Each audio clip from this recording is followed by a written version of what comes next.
Welcome to Directionally Correct, a People's podcast with Cole and Scott. Today's guest, Dan George. Thanks to our sponsors, Orgnostic. Fast track the insights behind your people data using Orgnostic by connecting all your HR data in one people analytics platform. Quickly uncover the insights you need to measure the success of your people initiatives. Orgnostic is the most innovative people analytics, generative AI, data orchestration, and employee listening tool on the market. To learn more, book a demo at orgnostic.com/directionally correct. There is a very interesting subset of individuals in Nashville that not only were in or still play music, but also played tuba, trombone, or trumpet that I know like personally around town. So it's a very real like additional silo that a lot of data analytics people actually get into, because music is very much, you know, in a similar discipline. If you think about it in terms of, you know, mathematics, you know, statistics, all that, they all come, you know, founded by a bunch of rules that, you know, have calculations. Well, music also has a ton of rules, right? You have keys, you have clefs, you have notes, right? And you have to combine the right notes to make it sound good, right? Kind of similar discipline. So I think a lot of people that were in music or, you know, just didn't really make it in music, like analytics, science, data, it's a pretty good tangent. I never really considered the Nashville brass instrument scene either, right? It's pretty huge. You know, there's Tuba Christmas, there's brass choirs, there's all sorts of that. Maybe have you ever seen Tuba Christmas? They have one in Dallas. So on I guess Christmas Day or Christmas Eve, all the Santas come out and they, you know, play all the carols with tubas. Yeah. Fascinating. Have you ever been to that, Cole? Like Tuba Christmas? Taking I think this is one of those times where I'm just like, God, you guys are nerds. I mean, I was a band nerd, like through and through. In high school, I was in the marching band. I marched around with a sousaphone. You know, I hung out with the percussion section, and, you know, we were kind of the misfits of the marching band. I mean, there is a stereotype of a person who, you know, goes into band, and it's always, you know, I guess it was famous from like American Pie, but it's like, you know, a soft-spoken individual, but kind of crazy when they party. Was that kind of how you are, Dan, or does the shoe fit? I don't know if I want to incriminate myself there, but I don't know if I've ever been soft-spoken, but I have definitely, you know, really liked getting nerdy with, you know, any type of music. I mean, for the longest time, and I don't know if it's still true anymore, but I held the highest number of perfect solo and ensemble tuba performances in the state of Indiana. I had 7 perfect scores. Oh my God. And that lasted for a while. But yeah, I mean, I got really into tuba. Are there different archetypes between, like, say, like the brass players and, like, say, the woodwinds? Can you, like, point them out, like oh, different cliques? Oh, for sure. Rivalry group and community. Oh yeah, hate those yeah. And people? there are people that, you know, kind of blend in here, blend in there, but for sure, like large brass and percussion hang out a lot. I mean, like, this is my experience 20 years ago, but for sure, there's definitely cliques. You know, but it's all typically relative to where you sit, you know, within the band or orchestra, right? So the, you know, large brass sits in the back right next to the percussion. We're kind of like out. We're not in the woodwind section down front. So, and we don't play the melody, so we're all kind of in the back and kind of goofing off. Hanging out in the back. That's where it's at. I'll tell you my orientation to my 1 year in band. I was a trumpet player and absolutely hated it. I was no good, absolutely terrible, didn't practice, nothing like that. And I was second to last chair. And the only reason why I was second to last chair was because the last chair had behavioral issues. So. Well, at least you didn't have behavioral issues, Scott. That's right. Saving grace. Yep. Saving grace. That's right. Incredible. Well, how about I introduce you really quick, Dan? So beyond being a acclaimed 7-time award-winning Indiana tuba player, perfect score. Yeah, exact. Perfect score. Dan is also an award-winning HR, people analytics, and strategic workforce planning expert, as well as a former chief people officer as well, which I'm sure we'll dig into today. He's worked at some Fortune 100 enterprises as well as some growing mid-sized companies. He's an adjunct professor at Vanderbilt's Owen and Peabody graduate schools, as well as the chair of NTC's Analytics Summit coming up in Nashville, which, again, I'm sure we'll talk about. But thanks so much for joining us today, Dan, and being a part of the podcast. Pleasure to be here, guys. I'm a huge supporter. I guess I'd say first-time caller, but I think I've listened to over 90%. There's only a few that I actually haven't listened to. So I'm just thrilled to be here. Obviously, love talking about these topics. So thanks for having me.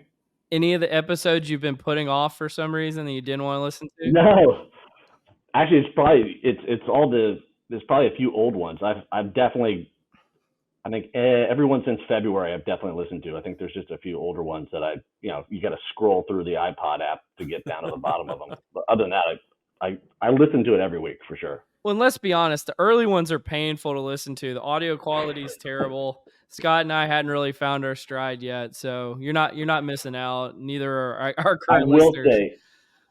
I will say the last few months have been really, really good. So I hope I live up to that. To that standard. So some say we haven't hit our stride yet. So I feel it's not going to happen today.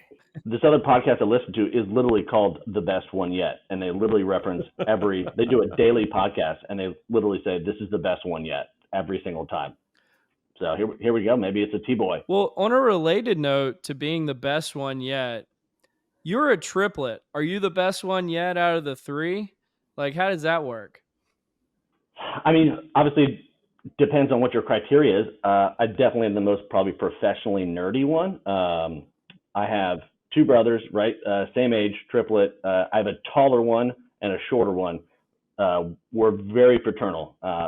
Some people can recognize that we look alike, but for the most part, if you saw us in a lineup, it'd be very difficult to kind of pick us out. My shorter brothers, him and his wife own a flower farm. He does customer experience.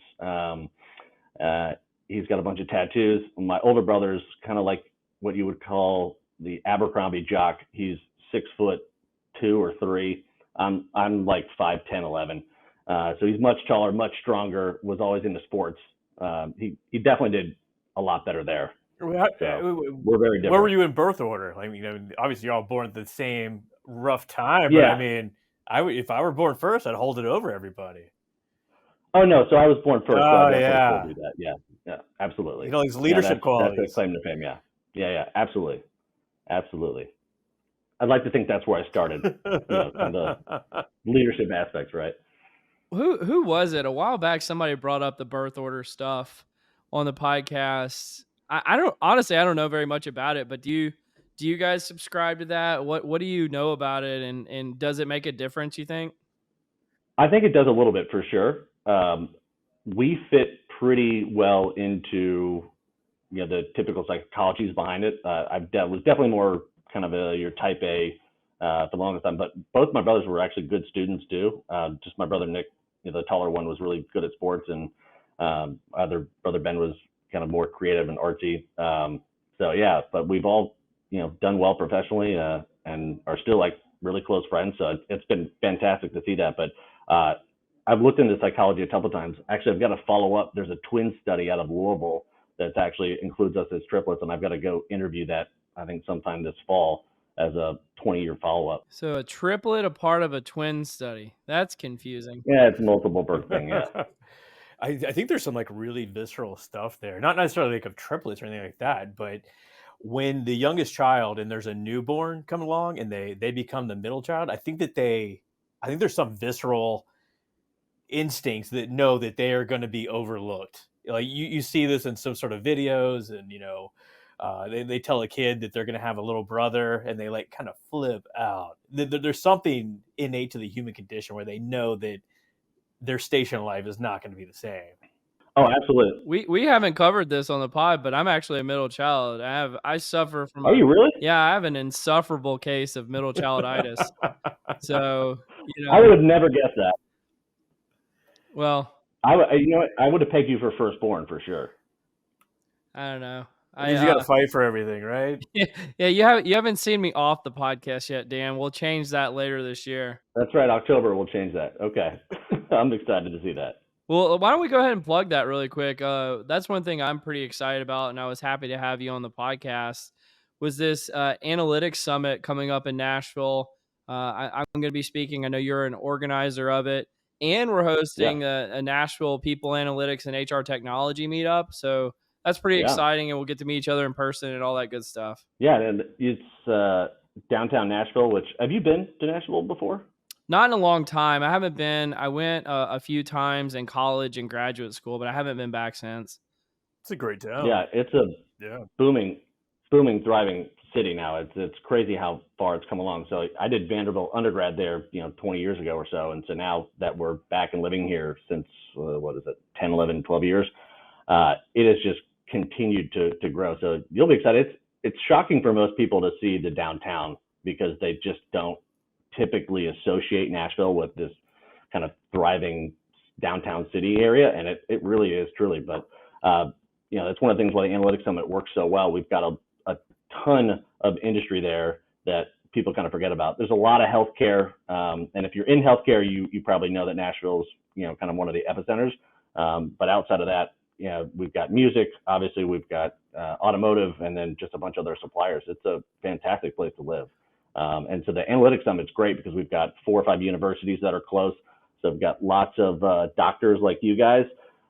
We've got lots of industry professionals, and it's just kind of a new booming place. And so I've been part of this group for about 8 or 9 years and chair it for a couple.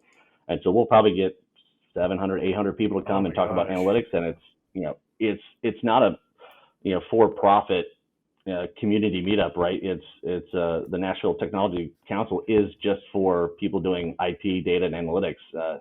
So we get a lot of people that just present for free. They talk about what they're doing, and it's just an amazing community of individuals. So get excited; it should be a lot of fun. And we've got about 10 or 15% that's going to be people analytics this year. Yeah, that's a great ad. Scott, have you spent much time in Nashville? I went through Nashville one time. I think I was going to Chicago, traveling from Louisiana to Chicago. Wonderful city. You got that was Broadway. It's amazing, the music scene there. All the pubs up and down, and there's like a T intersection. Obviously, you got the Titans, the Nashville, Tennessee Titans right there. So I mean, it's a big city. I also like one of my secret sort of bits is like I try to sneak on to different football fields. So whenever I pass a D1 stadium, I try to get in. I got on the Vanderbilt football field, just run around, check it out for a while. This has been several years, so hopefully the statute of limitations is expired by now. I'm sure. That's actually pretty funny. Oh yeah, I've gotten on the. I just kind of like that. Go, you collect these pictures and post them somewhere. I don't post them. You got to protect the innocents. But yeah, I got onto Alabama's field, all over Texas. Essentially every D1 school in Texas. But this has nothing to do with the actual Nashville meetup at all. It's not a Scott joke. No, that's fine. I'm actually curious, Dan. Are you a Nashville country music fan? Yeah, I like country. I mean, it's not one of the typical genres I search out for to go out on a Friday night. But believe me, having moved there years and years ago, I definitely got into it. I do like country, but I also like classical. I like rap. I like electronic music. So I kind of listen to a lot of it. And but if we're downtown on a weeknight, for sure, I definitely want to hear some country. Oh man, can you play any rap songs on the tuba? I think I did a cover of one of Dr. Dre's 2001, like a long time ago. But it's been a little while since that. Maybe I'll see if I can pull that together and I'll send you a video. Instant street cred. Well done. Oh yeah.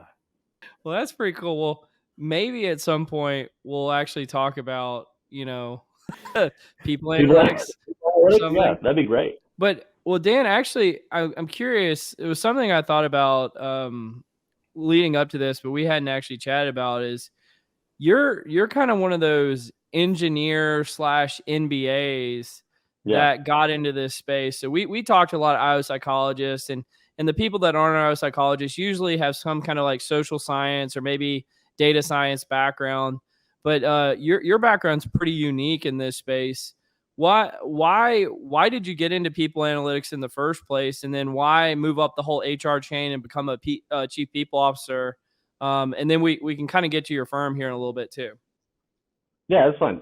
No, great question. It is a kind of a random story. As an engineer in college, I was really kind of into the automotive industry. I like cars, I still do. And I was pretty much going to become a mechanical engineer and look to be a product designer for the automotive industry. But when I graduated in 2005, there weren't a ton of jobs there. So people were like, no, the next best thing for engineers is typically to go into IT and or consulting. So I applied, got a job at Accenture, and kind of took off from there. So I arrive and they're like, all right, what's my first client? I thought it would be some sort of industrial client kind of in around the Chicago area. And they're like, no, you're going to go to a telecommunications client and you're going to do an SAP e-recruiting implementation of this massive telecommunications client. That sounds like, absolutely miserable, by the way, but keep going. Yeah, it did too. To be honest, and I don't say this very often, I can't believe I'll probably say this now, I had a little bit of a cry because I was like, oh man, this is not what I signed up for. I really wanted to do engineering. But as odd as it sounds, I got in there, I started doing the requirements gathering, I started working in the systems. We started noticing just like such a large gap, and all the data that comes in, they were doing something like 3 million job applications a quarter. And they were doing nothing with that data. They would just lose it. And as soon as they had another job, they'd just go back out, and they would just never, they didn't have any talent pools. They didn't have anything pulled together in this massive company of all these resumes. And so we started working with the data, and I just kind of got into it more and more. And the biggest thing that I found out that I really loved about it is you get to practice the science of, engineering and IT and technology, but then there's this crazy chaos that people bring in, to this equation, right? A ton of emotion, aspiration, motivation, all these things that just make that equation so much more complicated, but also insanely interesting. And to be honest, that's just kind of where it took off from there. I mean, like as a CPO, like I've been fascinated with this idea that there's all sorts of books on like what people should do, right?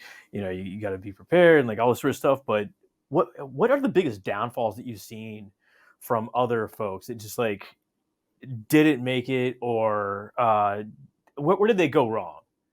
I've always been kind of a more business focused individual, hence kind of like why I went back to get my MBA after consulting. But I love the intricacies of business and then how people play a big part of that. Everyone's favorite term is, our people, are our biggest, most valuable asset. But, and it's a great punchline, but very few firms actually practice it. Yeah, it's like, holistically. if I never heard that again, I'd be fine. Like, oh, for sure. It's Our just people are so our greatest trite. aspect. Yeah. Yeah, that's a typical Max Bloomberg, line too. I really do agree with him on that front. Like, firms are willing to extend as much as they can up until the point where the shareholders or the owners are like, well, we're kind of spending too much on people, or we're kind of doing too much work here, so let's scale back. And so, kind of to answer your point, is I think there's a very real way of combining this, where the business needs to be successful, but you also need to provide people with the right tools, the right training, the right environment, the right culture. Like, there are all these things that have to click for a firm to be successful.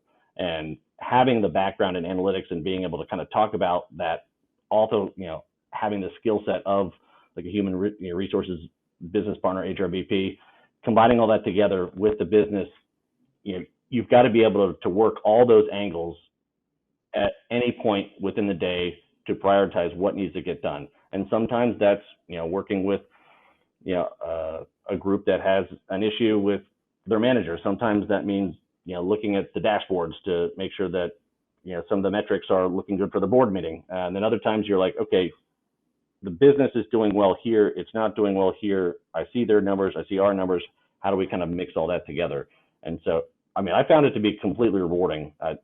If I were to pick one that I didn't really love, it'd probably be the HRBP aspect of it. But that's just me. Are you a Max Bloomberg fan? Yeah, for sure. I think he's got a lot of good stuff to say. Are you? You are. Yeah. You both are. I do have a mea culpa of sorts. A few episodes ago, I called him a jackass. He is a friend. Yeah. I think some people interpreted that the wrong way.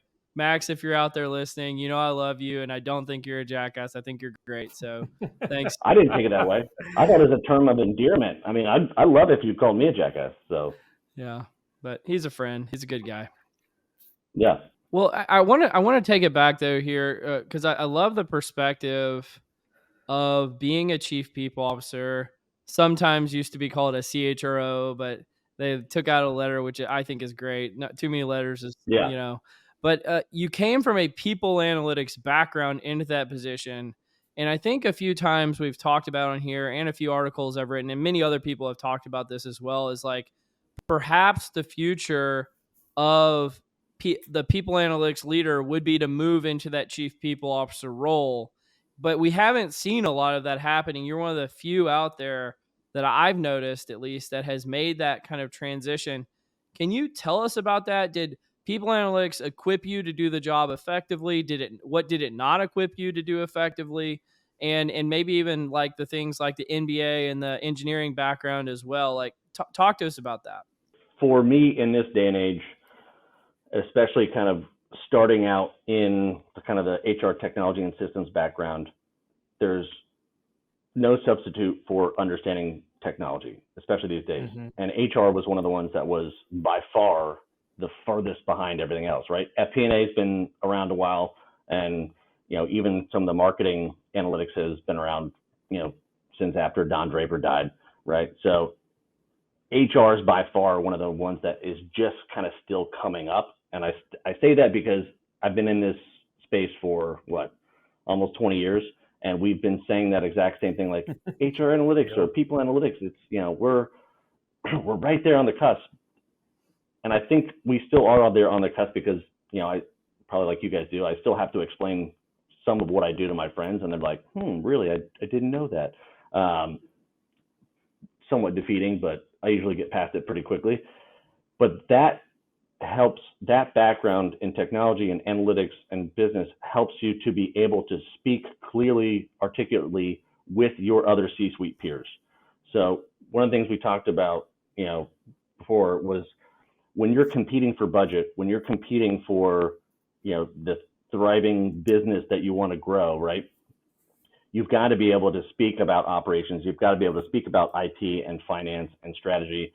And if you come to the table lacking an understanding of the other aspects of the business, then you're already, behind because you can't speak to why something that you want to do, a strategic initiative, would be as important or more important than a new IT system or a new supply chain or something else in the strategy. So you've got to be able to compete at that level, and they've got to the other peers have to take you seriously, and you've got to convince them. So having that analytics background, being able to have a truth, a data set, a point of view on all that gets you into the conversation a lot more than if you were just to come with an HR background. Now, not to say there are plenty of very brilliant chief people officers that I've worked with and have known that learn that and bring that without having kind of an analytics background. But I just think for kind of going forward, the chief people officers of the future will certainly have a heavy understanding of analytics. How does this play out like in a boardroom? Like obviously you're a super smart guy, you're technologically adept, all this sort of stuff. But like, is there a stigma against HR in that room that you have to overcome? Like prove yourself, is because things are not just like seen as like HR initiatives or they're just HR once again meddling in things that they don't understand. Yeah. Again, in my to my experience, especially when you enter a new organization, or if you've risen to that level and now you're in a different room. If you're speaking to the chief operating officer, you've got to be able to know what they're doing. Yeah. What aspects of their strategy match yours? What aspects of their strategy don't match?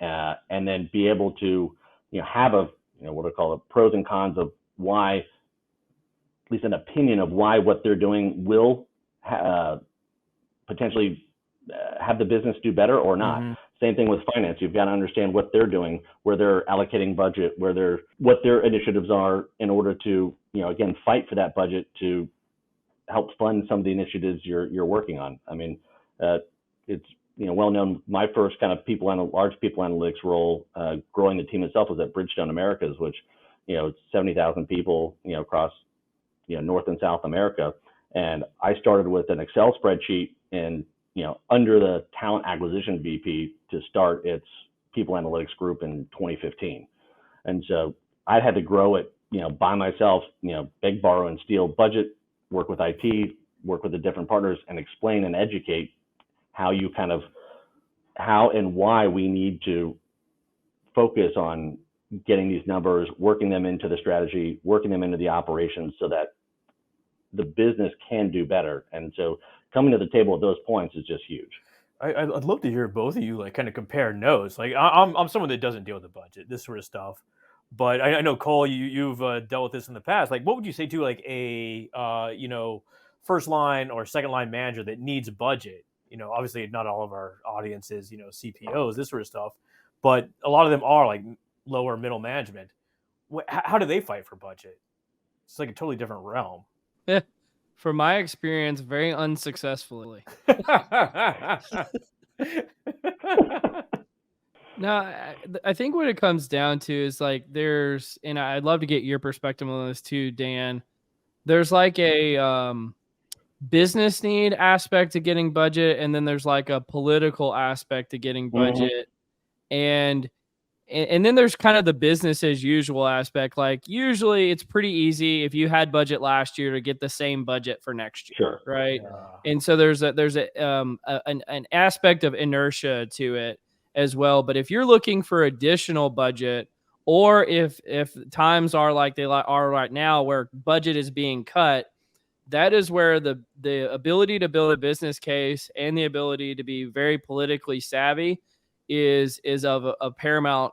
And most middle managers aren't very good at it, or they don't even know what game they're playing. It's not just that they're playing again; they don't even know that the game is being played, and that's the most challenging part. What would you say, Dan? Oh, you're spot on there. And as I was thinking about kind of preparing for this, one of the things I came across was one of my first presentations for a new HR analytics system.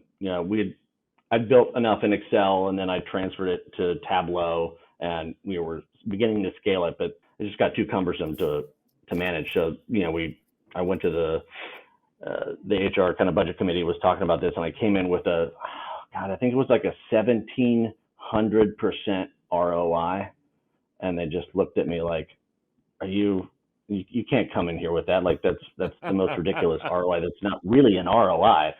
And I finally learned that, coming with the ROI versus coming with a break even was a better thing, because listen, we make this money and we can make it back in like 8 months. And then if we keep it for 3 years, this is kind of what we earn back. And so there's all that aspects. And while that did work a little bit, what I really learned after that is the bartering aspects, so the political aspects. So you have to know what your other peers are asking for and where your resources align, where your incentives align, where your aspirations and goals align, because you're going to need the group of individuals, to support you. And so if they're trying to do X, you're trying to do Y, you've got to find that middle ground in there. It's like, listen, if we do this now or we do this later, like let's try to see where we have some synergies and move together. That's the only way, I think, at least at a big firm, that's really going to happen. Or a really important and valuable executive sponsor who might even be willing to pay for it from another business unit. Like those things can be quite.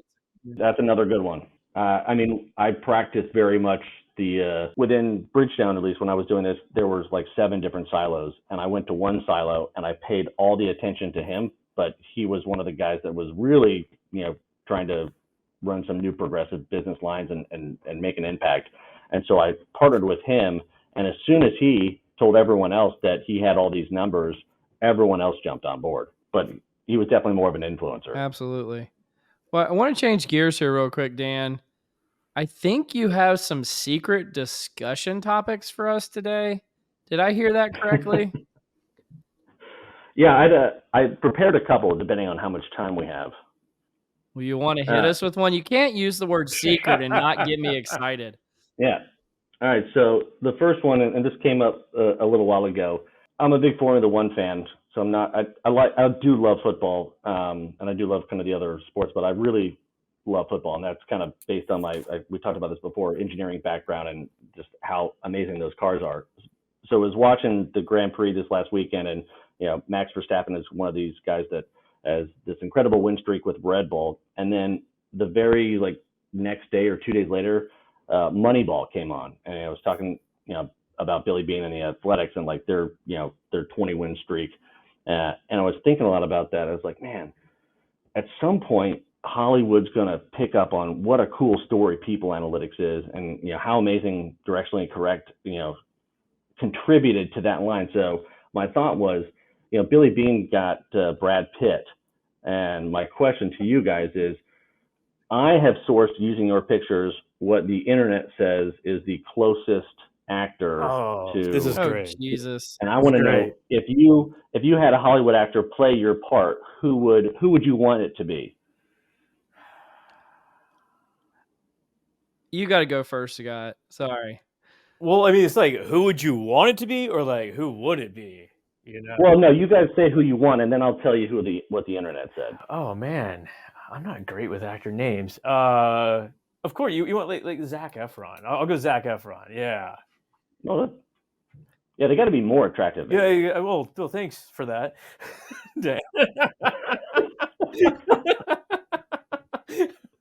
I'm definitely going with The Rock would be who I would want it to be. And then realistically, it would probably be with that, I don't know the actor's name, but the tall, skinny guy, Jared from Silicon Valley. That's probably who it really is. Oh, well, you don't want I don't know who Dan's about to spring on this, but you don't want Danny DeVito or oh god, yeah, Steve Buscemi. Be like, oh, you remind me of Steve Buscemi. He's like, no, that's not good. Yeah. So for Cole, the internet said, and I only picked the ones that I thought made the most sense, is either Will Wheaton, and Scott would like this one because that's very much more Star Trek. Okay, I could kind of see Will Wheaton rocks the mustache and beard, very cool. Right. Yeah, okay. And then it dropped in Chuck Liddell. Oh shit! I don't even know who Will Wheaton is, but I know who Chuck Liddell is. That is a bad man, bad man. Yeah, but then I thought actually Russell Crowe would actually be a really good one for you. I could but see that. Definitely more Gladiator era, not so much now. Well, Russell Crowe's gotten fat now, so I think I could definitely pull off that now. And then for Scott, we've got Danny Masterson, from the '70s show, and or Chris Pine. And I figured you'd like that because that's also a very good link to Star Trek. Yeah, I'll rock the Chris Pine. I don't know about the Matherson. He's got a checkered past there, and I don't really associate. Here's the worst thing, because I definitely got the worst and maybe the funniest one. So you guys all know Office Space. Well, Peter Gibbons, the character is Ron Livingston, and that's who I got. Ron Livingston. That was the best one. I've always wanted George Clooney just because of the the main character in Office Space. If you had a beard, you could, or a 5 o'clock shadow, you could be George Clooney in a heartbeat. Well, thank you. I appreciate that. I like to think we have similar names. A little Anderson Cooper in you. I mean. Yeah, there is some of that. Yeah, sure. Good looking guy. Yeah. So that was one of my secret sections. I have another one. Well, I want to come back to something before you move on. You really think they would make a movie about people analytics? And if they did, Directionally Correct would play any part of that? That seems absurd. Why not? You can't tell the story without Directionally Correct. I think that's what Dan's saying. I mean, maybe it's an indie film. It might not be, kind of not a blockbuster, but, not a summer blockbuster. Yeah, it could be a Cannes Film Festival winner. Yeah, we're going to Sundance, baby. This is where it's happening. It's either Barbie, Oppenheimer, or Directionally Correct. Those are the three options. What a weird conversation this has turned into. Yeah, we can get back on track. Well, I'm loving this, Dan. Here, please hit us with another one of these topics. This is great. Well, one of the things you guys talked about was the anti-bucket list. Let's do it. Let's do it because I got a list too. But I want to hear Dan's. My personal one by far is no more trampolines or roller coasters. I can't take it anymore. Whatever the inner ear sinus thing, it's just not going to happen. The other thing very relevant to work is I don't think I'm ever going to build a people analytics dashboard or system, from scratch ever again. I've done it. I've done it a few times. I'm pretty much done there. I made a list too, Dan, and like roller coasters was on there. Not explicitly, like maybe like a Disney World, but definitely not one of these like carnivals that are in a parking lot. Never again. These sort of like carnies come by. I got Fly Spirit Airlines, burned. Never going to do it again. Skimp on a crappy hotel unless you can help it. Never going to do that again. I'm never going to go to the club again. I was dragged to the club when I was in college and should have learned way earlier that not my scene. Never going to take some of these are like naturally. Never going to take a college test again for credit or listen to music on a cassette. And check this out. Never going to make a PSYOP poster again. I don't believe. It's a lot of effort. Never again. Talk about a bad value of effort versus, reward. Yeah. But I think the one I came up, I actually completely forgot that we were talking about this, but I did get some blood drawn earlier today. Ooh. Any kind of blood. I have passed out, I think 4 times in my life from some type of either giving blood or getting blood drawn or giving plasma or whatever. And I never want to do that again if I don't have to. And the other thing is, Scott, your point about going to a club. Oh, I totally feel you on that. I think we've talked about before off the podcast. Like, I have this life philosophy. If you're funnier than you are good looking, don't go to loud clubs. Right? It's just not a good place for you to be.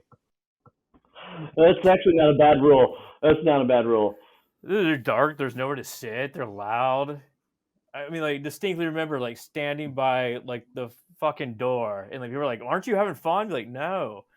Ready to go home. This sucks. Yeah, and they don't get very good until really late at night. And I don't really stay up late anymore. Here's one more. Trust that Thai food is not too spicy. Never gonna take this challenge again. Yeah, I feel like there's a story behind that one. Yeah, I was gonna say, I feel like there's more there. There's no aftermath story if that's what you're getting at. But like, order some Thai food, be like, all right, yeah, it's gonna be fine. No. Yeah, it sounds like a potential blowout's about to occur. All right, well, let's do some nerdery. The nerdery.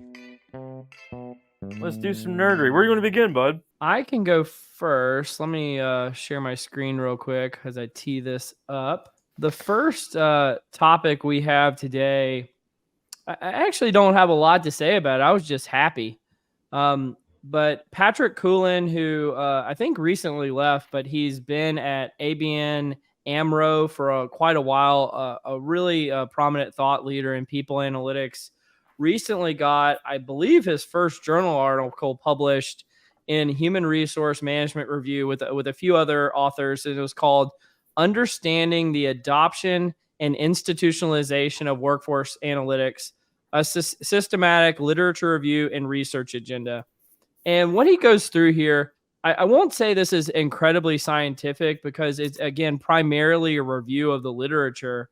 But what he goes through here is, what is the process by which workforce analytics, which I think you could synonymously call with people analytics, Sure, is institutionalized and adopted by different organizations.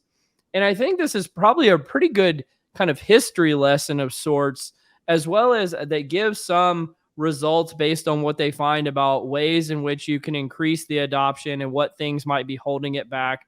I'd suggest we'll put a link to the article in the show notes, but I think it's really good reading for folks out there that are thinking about this from a research-based lens rather than just kind of winging it.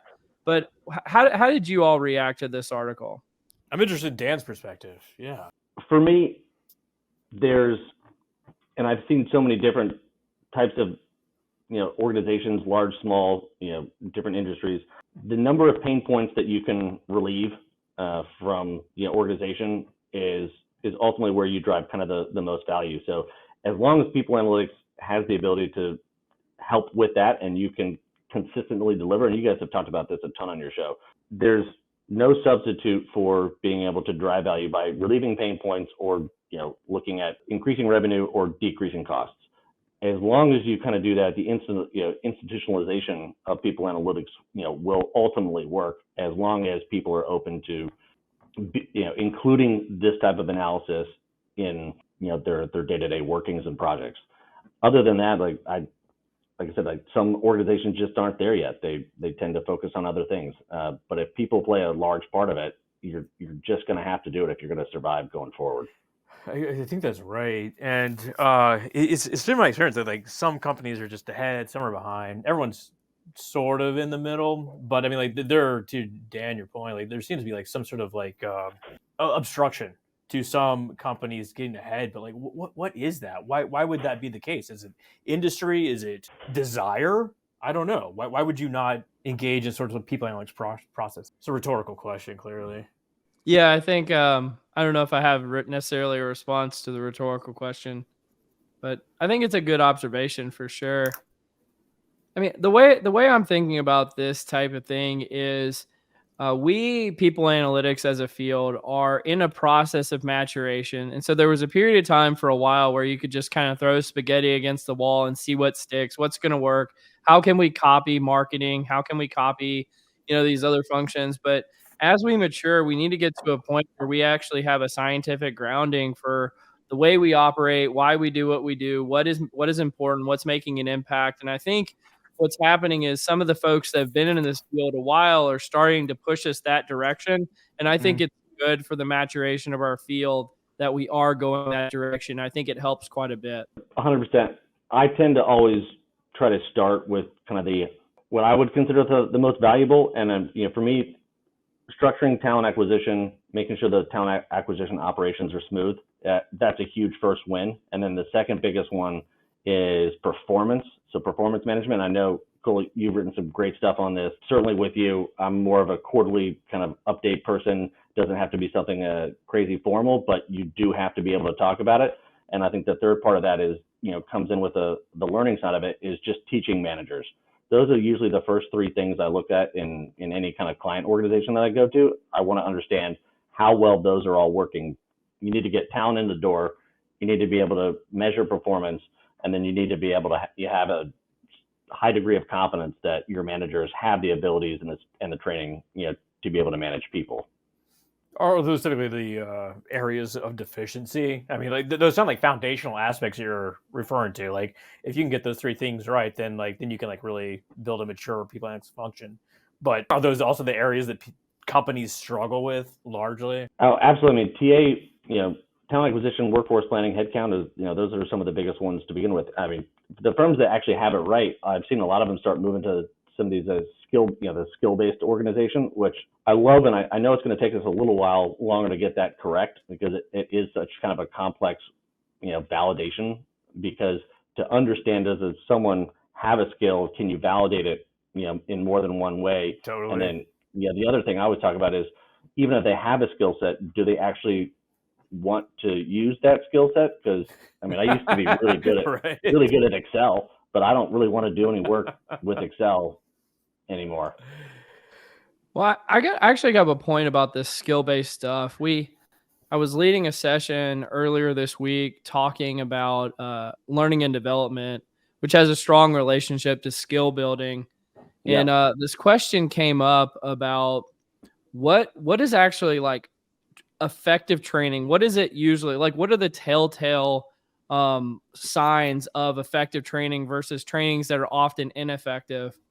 And the point came up was like training that is geared towards executing a business's operating model, right? So this is how we operate. You don't know how to operate yet. We are going to equip you with the things you need to know, the exact behaviors you need to do to operate the way the business operates. And that ends up being more effective oftentimes than skill building based training.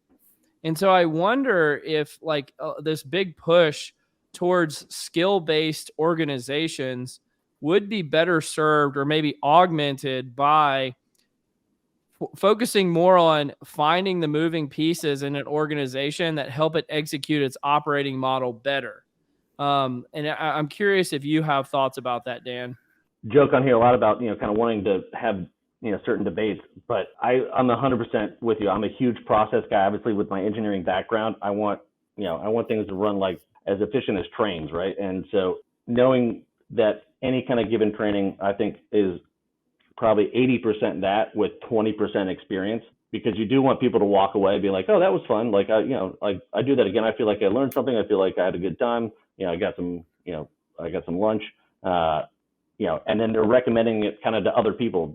If they can walk away with those two aspects, a greater effectiveness or efficiency based on kind of the processes and operating model, 100%. I just think that's the way. And I find a lot of utility in that. I found a lot of utility in just being efficient with my day to day. And so whenever I hear stuff like that, I'm on board. I think what both of you are kind of dancing around to is the aspect of motivation. Like, you can teach someone a skill, but if they're not willing to apply it, then it's kind of irrelevant. Or like, if you enjoyed your training sort of experience, that's really good. Like, we want these sort of things to be enjoyable and employees to do it. But I mean, if I'm hiring somebody, I would rather have someone that would run through a fucking brick wall than someone that had the skill, but just kind of refused. This is a bump on the log, right? So I mean, like, it's a different sort of animal, especially as we become more abstract in our work, technologically complex. Motivation and like just desire to engage in these sort of like learning activities, highly critical, and then apply them, of course. I mean, you gotta get as much discretionary effort as you can. Yeah, I've been known to say you can lead a horse to water, but you can't make him drink. But some horses, you can't get them to stop drinking either. And so you're looking for those thirsty horses out there. Thirsty horses. Thirsty horse. I like that. That's got a nice thought to it. Very Texas too. Y'all want to bounce into a different topic here? Yeah, what is it?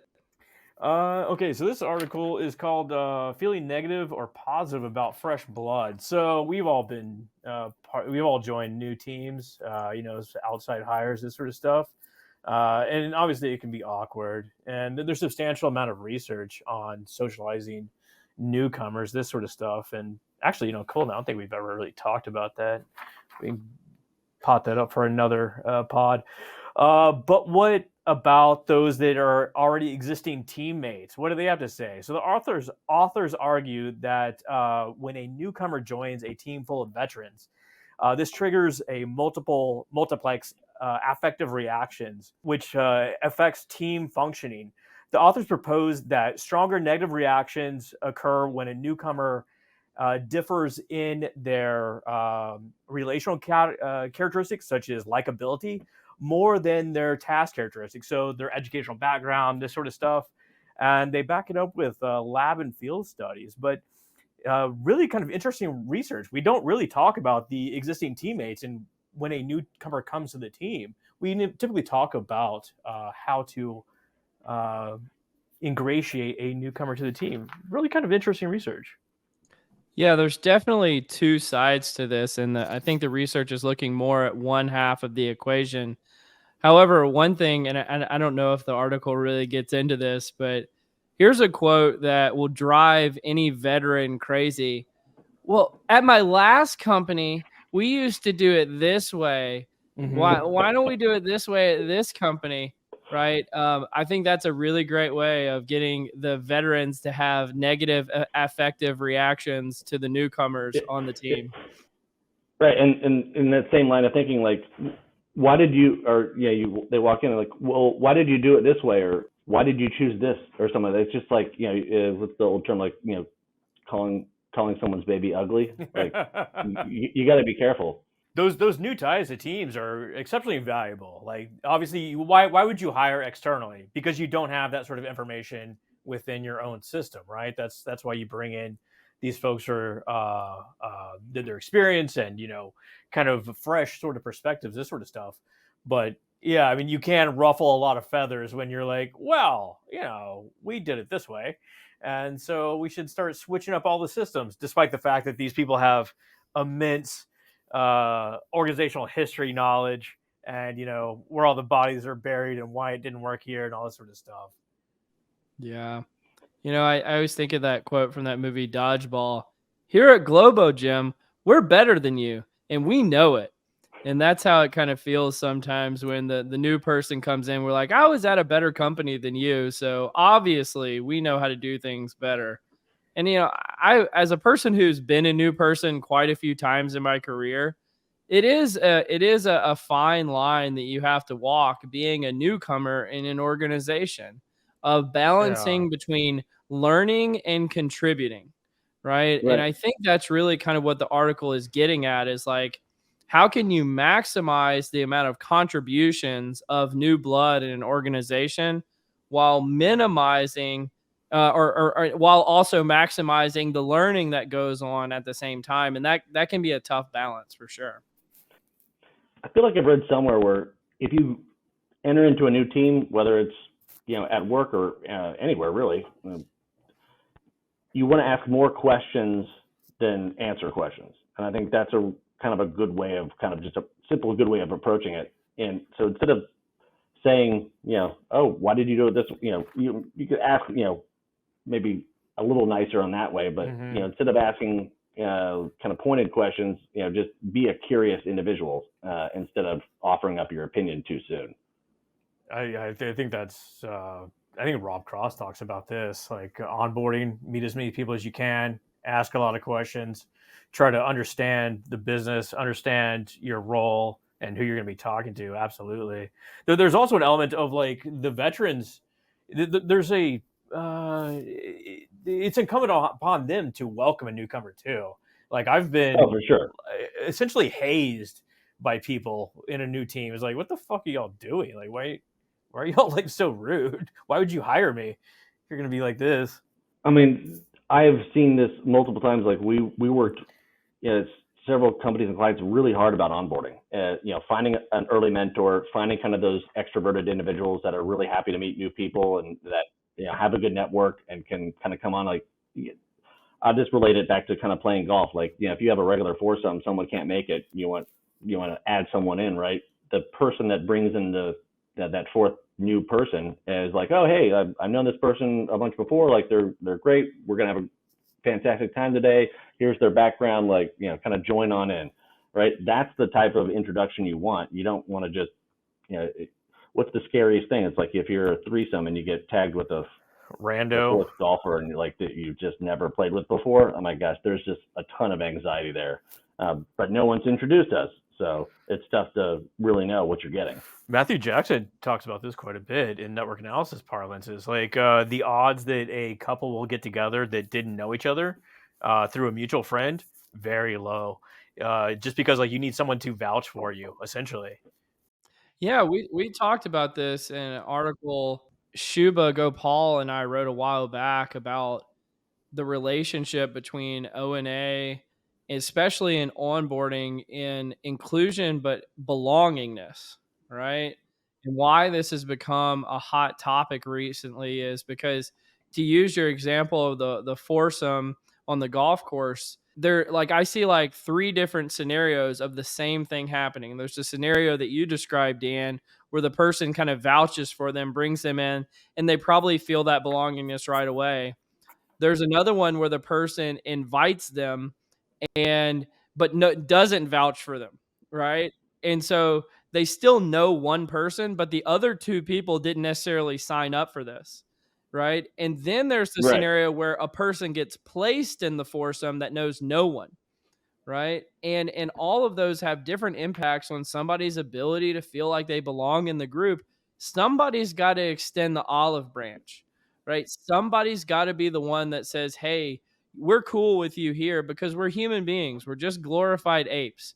we grew up, we got big frontal lobes, and that's what happened. And so we've still got to think about these things. 100%. And that, those social norms and behaviors, we go back to it, like, kind of need to be trained. A lot of people kind of forget, or they haven't had as much training in that, or they're just not as socially aware of certain situations.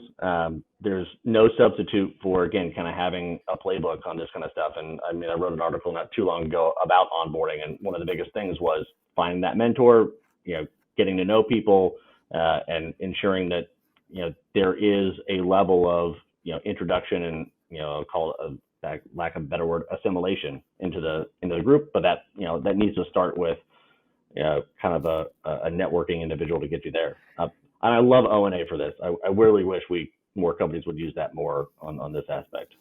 I mean, this is where, like, I'm not real hip on the EI literature, but I mean, like, there's a shocking lack of people's ability to engage in these sort of behaviors. Like, yes, there's someone new, you should show empathy towards them and ingratiate them into the group, especially if you're going to be working with them repeatedly for years. And maybe you should put everything off to the right step. Dan, how about we circle back to the confusion matrix? The confusion matrix. So I'll give you two options here as we round things out. Okay. You want to talk about public speaking, or do you want to talk about toast at weddings? Oh, public speaking. Public speaking. Okay. So I saw an article, and I think we've all kind of seen this, that people are more fearful of public speaking than death. Right? It ranks as the number one fear of 75% of Americans. Okay. Yeah. I mean, we're all in positions where we've got to publicly speak every so often. How do you approach it? Do you get fearful? Oh, I got nervous before this. 10 minutes before. It's like, and I've known you guys, and I mean, I listen to you guys every week, and I still got nervous. No, I think, but getting nervous is fine. Like, as long as you find your stride there afterwards. Yeah. I'm always nervous whenever I public speak. I'm actually most comfortable. What I would say is, like, if we went to a table of 10 or less, I could know one other person, give me a topic, and I'm extremely good at 10 or less people in a closed off room. But as soon as that room opens up and I'm speaking and there's no two-way conversation, my brain does freeze. Like, I have to have perfect notes about what I want to talk about in front of a group. I'll have to practice presentations 2, 3, 4, 5 times all the way through. Like, my words just stop when there's no two-way conversation. I just need that feedback, I guess. I love this so much. I love it when people can, like, be real and talk about, common fears. Because, like, there's a lot of people that say, like, oh, no, I never get nervous. I just rock it. No big deal. Same way, Dan. I essentially memorize presentations, run through it several times because I'll lock up too. I hate, like, trying to remember little details. Yeah. Actually, you know what? One of my biggest fears on coming on this podcast was simply that you guys have a far better, incredible vocabulary than I do. And hearing how some of you, in some of your shows, some of your guests, even you guys, articulate your points, I was just like, man, I don't even know if I could have come up with that sentence if I was writing it, let alone off the cuff, on a podcast. I think that Cole speaks gooder than I do typically. I don't even know what you guys are talking about. Like, really? Well, what's the biggest crowd you've ever presented to, Cole? Like, publicly? Probably maybe over 1,000. I don't know. That's pretty solid. I'm like 400. I've done quite a few so I kind of come at this from a different perspective than you guys. I don't think I have fears of public speaking, but I don't think I have the same fears that most people have. Like, I never felt like I was going to die or something like that. A thing I learned in adulthood that really was like my go-to move between whether or not this is going to go well or completely unravel, which has happened before, is like, I always try to say something slightly funny in the beginning. And if I get a few laughs, and this is kind of related to the belonging point, if I get a few laughs, I feel like I belong, and then we're good. Oh, yeah. We're like, I feel included. We're all in a group together, and then I can talk to them like other human beings. If I get no laughs, we're in trouble. Like, this is about to be the worst thing that ever happened. I think you're right though. Like getting those first few words out is the critical aspect, right? Just What I think this actually might be related to the middle child point from earlier. When you're a middle child, you're always acting out anyway. So you're always getting a bunch of wanted but often unwanted attention. And so I was always used to kind of being in the limelight of sorts. And so I just never really felt the same, I think, pressures that other people feel about being singled out. Because I think that's really what it is you feel singled out in a crowd, and that just doesn't feel good sometimes. And like when you're used to that, when you've had that kind of beaten into you, it's something that I don't know. I just think I come at this from a different perspective than a lot of people. That makes a lot of sense. Cole's a robot. He's a machine churning out them presentations. I don't even know what I would do in front of a room of 1,000 people. That would just, I guess I'd have to come up with a joke. But yeah, I don't know what's worse. Like, I think I might rather die if I said a joke and then that bombed. And then, I don't think I could go forward. I think I just. The hardest thing about the biggest rooms is if you have an echo. Like if there's a system and you can hear your voice back, that makes it very, very challenging. But if there's no echo, I could speak to 10,000 people. It'd be no big deal as long as I got a few laughs at the beginning. I find that like over like 10 people, it doesn't really matter. Like once you get past a certain number, it's just more people in there.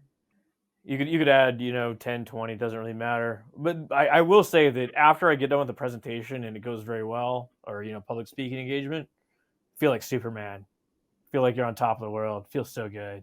Oh yeah, it's like adrenaline going through your body. Yeah. Oh yeah. Or feeling like you're in the flow, like chicks in my high, like in the moment. We have one more. We have a little bit more time for a section that I came up with for you guys. Oh geez, I should think so. Let's do this. All right, so I'm calling this one the manager maze, and this solely came through to me because obviously, anytime before I was a chief people officer, I really didn't deal very often with employee relations cases. But then as chief people officer of a 400-person company, like I had to start dealing with some of these, and they were very real. And so I came up with two scenarios and I wanted to see what you guys would do. The first one is, how would you handle coming across a very inappropriate social media post from a manager? So individual contributor posted it, manager found it, and they come to you and they're like, what should we do? Doesn't matter, the style or type of inappropriateness, but it's inappropriate. What do you, what's your first thought? Well, see, this is where you're kind of coming at this from the HR person's hat. And this is why I never really felt like I'm an HR person, because like, this is the kind of stuff I like exhausts me to my core. Yeah. Like, I'm just like, oh my God, do we really have to talk about it? So like, I guess I would bucket it in two camps. Is like, did the post go viral and now it's affecting the whole company or something? Yeah, and we do have to like, do we have to deal with it? That's exactly what happened. Or if it's just like a little private thing, I'm just gonna act like nothing ever happened, because like people's personal lives should be personal, and I know that's not a reality anymore nowadays. But this kind of stuff just makes me die on the inside a little bit. Yeah, it's the tough stuff, and for sure, it's one of those things that I've come across a couple of these, and I'd be like, all right, I know what I think I should do, but let me just Google this first.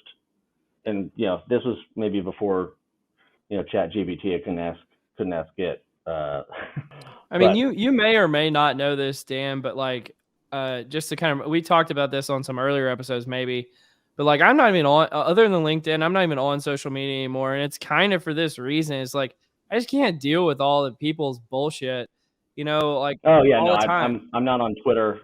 I'm not on, I'm solely on LinkedIn, and then, the Instagram for golf tips.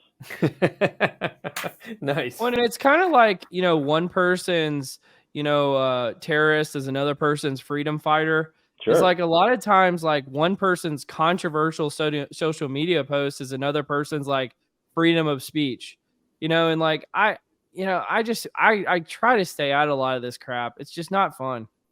Not at all. But that's one of the crazy parts about kind of the chief people officer role, is that yeah, these come across your desk with no warning. And yeah, can be intense some days. You've officially convinced me to never be a chief people officer. Thank you. You're welcome. I mean, it's not bad. I mean, you have a team of people that can help make the best choice. And a lot of times, yeah, you try to bring some data into it, just because, again, if it's all opinion based, there's going to be biases there. Yeah. And then you guys talked about this a couple of podcasts ago, but I guess it was about was it some sort of university chair head that was caught with manipulating data.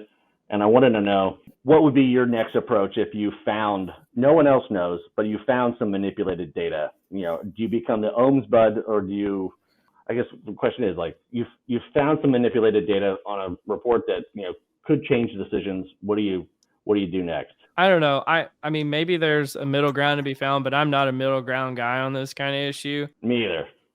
You've got to correct it. Like this, like I have zero tolerance for that kind of thing. I even if the stakes are low, like we got, like, I don't know.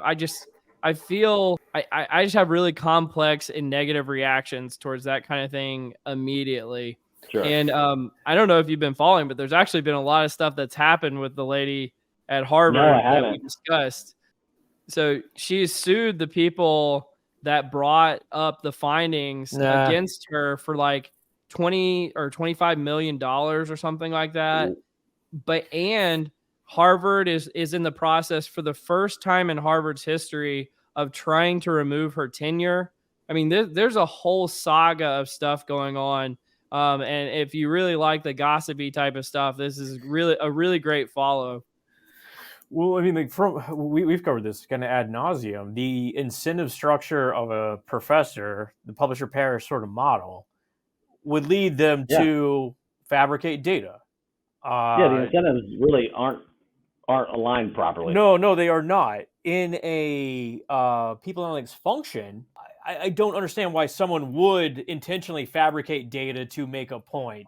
That actually makes me more awkward than public speaking. Like, if someone found miscalculated, like, error, I think I would rather be public speaking in front of 1,000 people than someone point out where I made a mistake. Oh yeah, like this gets back to like sort of like need for competence and all these sort of kind of base ego drives we have.